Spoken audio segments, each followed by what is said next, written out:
Hi, my name is Melanie McDonald, and I'd like to help you collect your outstanding accounts receivable. In this video, we're going to introduce Kotter's model of change to talk about how we're actually using that model in these videos, and we're applying it to collecting our receivables and then going forward improving our accounts receivable methodology so that we don't get behind again.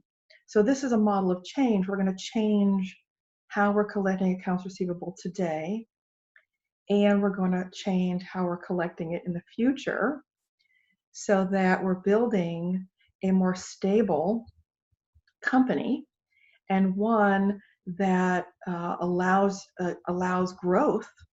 When we're not stable, it's very hard to grow, right?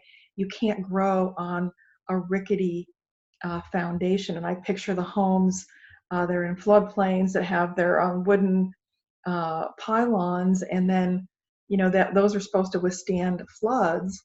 And if they become wobbly, you'll just really get washed away. And so many companies don't make it because of a cash flow problem.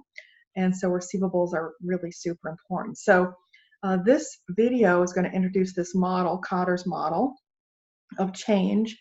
And the first step, and that's spelled Kotter, the first step is creating a sense of urgency.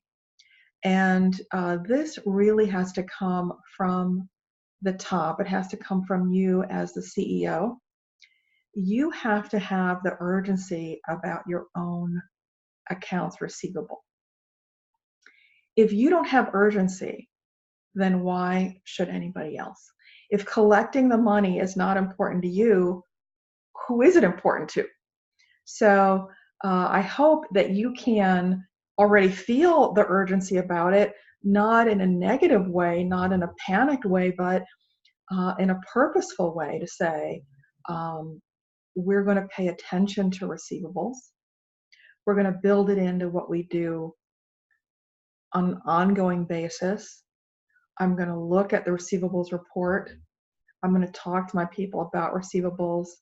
We're going to have strategies. We're going to execute those strategies. And we're going to do that now. This is not something I'm planning to do in the next fiscal year. I'm going to start doing it right now. And the right now is where the urgency comes from. You're saying, I need that report right now. That's something we can print immediately or look at together electronically, however you're set up. We can have access to that information right now. We can drill down into the information right now. We can involve the people we need to involve. And I'm sort of skipping a step, but I'm talking about that feeling of urgency. The way to do that is to say, we're going to do that right now. And you might say, well, I have, a million other things to do. And of course, then it's a matter of prioritization. Do you have a million other things to do that are more important than collecting your receivables? And one of the things I'll say is when you start to get wins on receivables, or we start to get wins on this whole process, you'll be able to take what you've learned from this process and apply it to other parts of your business. So the urgency, my experience with urgency is it's contagious.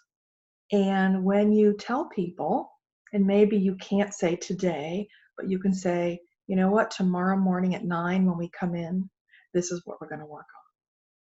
Whoever it is you're going to bring in with you initially.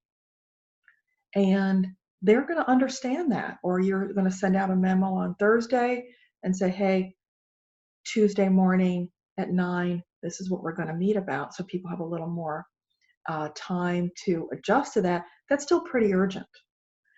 So urgency is you sharing the energy that you have about a particular problem with your folks, arranging that meeting to discuss, putting out what that meeting is going to be about, and that's how you create urgency within an organization on a topic.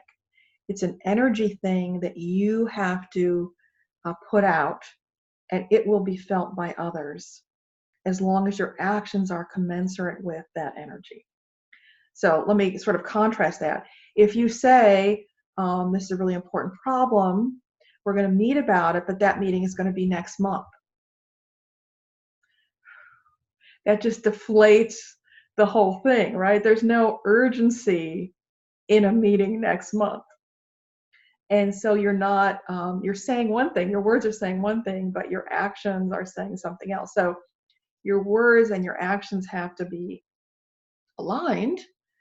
And so if you have a problem with urgency, you'll have to work on that for yourself. But part of being able to sort of work into that is to put in alignment your actions and your words, and that'll sort of help shore you up yourself to say, you know what, I'm making that meeting within a couple of days. That is action tied to my words. So let's start with urgency.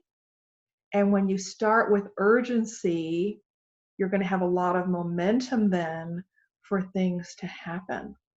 And so being known as a person that makes things happen doesn't mean you're actually making everything happen. We're all related to other people. We work with other people. We're a team. And we're, of course, working with our customers also. We're not being adversarial. So there are a lot of moving parts there, but making things happen, being known as someone who makes things happen, what that's really about is having that energy that you're willing to share, that you're willing to put out there, to have an urgency about something, and to start having that motion forward. That's really what urgency is about. It's about sharing your energy and your passion for addressing a problem. So good luck with your urgency. If you have any questions about that, please contact me at strategicreceivables.com. I'd love to work with you. Thanks for listening. Bye for now.